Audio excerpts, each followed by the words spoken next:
hustling in the streets has introduced me to all type of wacko characters, you know, and none was more better than being in T-Town, Frenchtown, Tallahassee. You know, I ran across one guy and he sealed in my head like you ran a bull with a hot steak or whatever, you know what I mean? But you know, I used to get to work from Fat, and then I always go try to find him because he was like the perfect tester.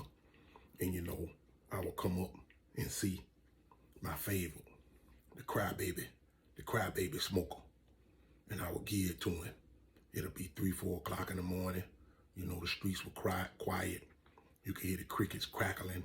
You can hear the frogs boiling. You can hear everything. But I'll give him a piece. And he hit it. He'll go.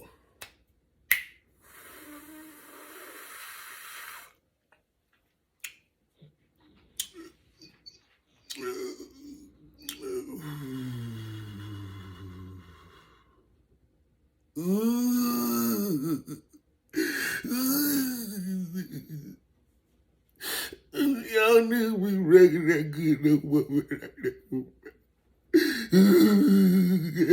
It's so good. And I mean, he would go into the whole kit and caboodle, man, with that, man. And he was just my guy. It's just every time he hit it, he just would bust out. He just would bust out and cry.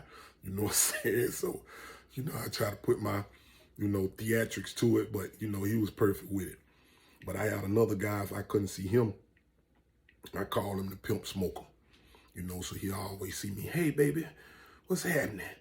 You know, when you give me that thing and I blast off to the moon, you know, it make me think I'm back in the 70s with the mink coats on and my furs and emeralds, diamonds, rubies, and sapphires. You know, you just make me feel so good, baby. You make me want to twirl. Although I know my suit is still in the cleaners, but you make me feel like the pimp that I was. And he would always just do that, you know what I'm saying? So it's just you meet so many characters doing that or whatever.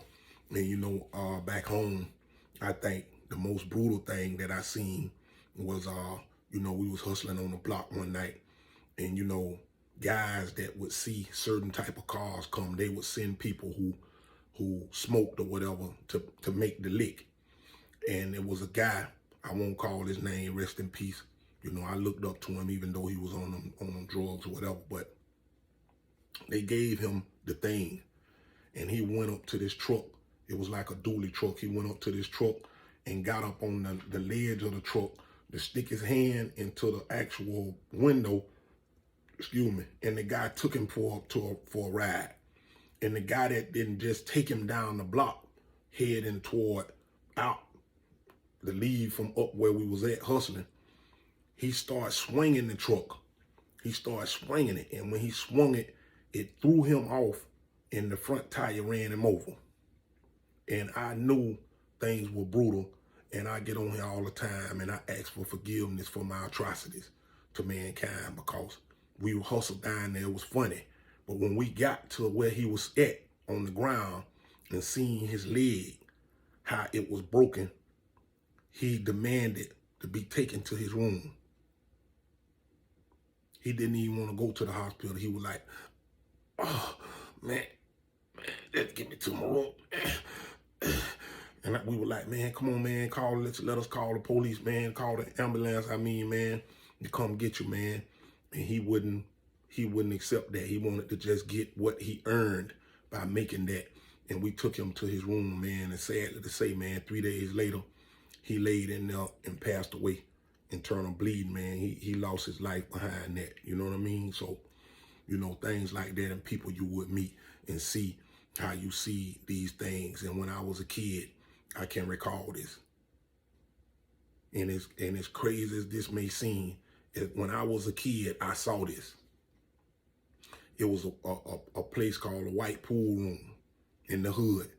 And this where all the big gangsters came. This where all the big gamblers came.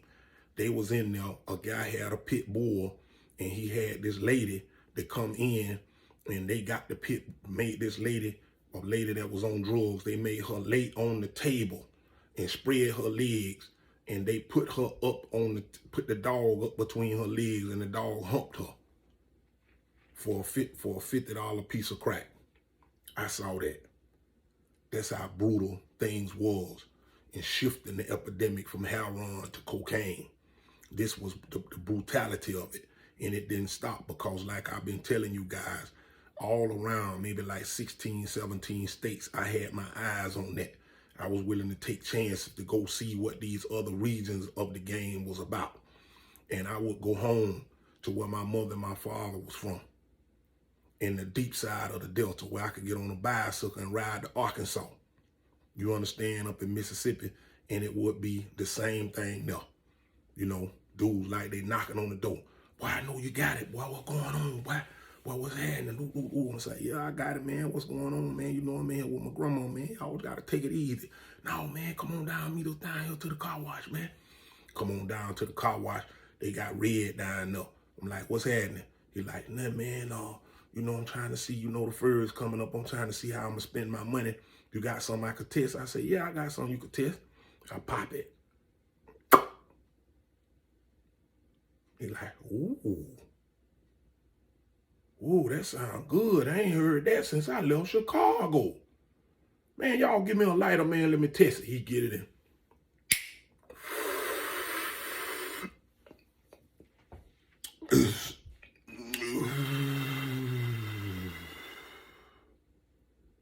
Oh, I got the Holy Ghost. Oh, Jesus done come.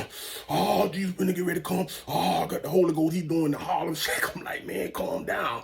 People riding by looking at him. I know where I'm gonna spend all my money at. Boy, where you gonna be at Friday when I get my check?